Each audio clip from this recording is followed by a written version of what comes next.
I first used to start just going down and watching Dad cast some slugs off the cliffs down the road from where we used to live. I was only young, so I wasn't allowed to get too close to the cliffs, so I'd just sit back a little bit and just watch him launch slugs. Just homemade jobbies, like a bit of pipe filled with lead and then a couple of holes drilled in them, and yeah.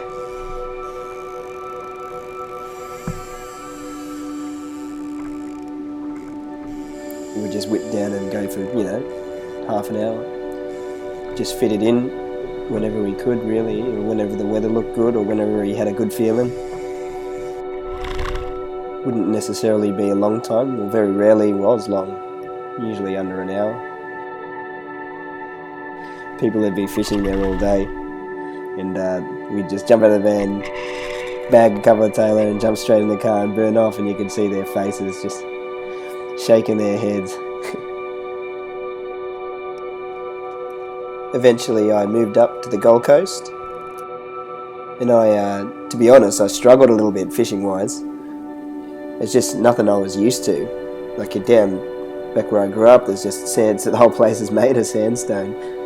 And then I got up here and there's some little points and you can go up the river if you like, but once I got used to it, I quickly realised just how good the fishing could be up here, and had to quickly figure out a way to get out on the water. I didn't really have any mates with boats, and I definitely know I didn't have any money to buy one myself, so I eventually stumbled across a couple of guys setting up to head out on a kayak one day, and I sort of took a look at it and I thought, can't believe I didn't think of it before, and I thought, I'm going to go get me one of them. There's definitely been some things to learn along the way.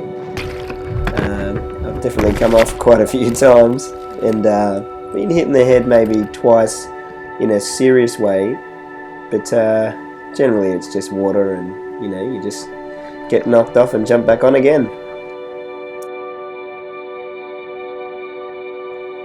Using the kayak really worked out well. There's something about it, it all just sat so well with my views on trying to fish in a sustainable way and in a low impact way. And I think there's something really special about taking that animal out of the wild and processing it and being responsible for it all the way through to the table.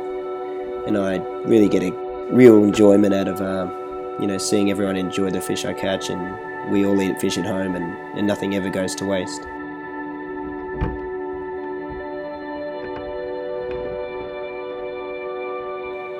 It turns out the area I live in actually had a bunch of old fellas that were sort of pioneers of the sport in Australia, and I got to know a few of those guys and a few of the new guys as well, and they've always been really helpful to give a bit of advice, and they set me on my way.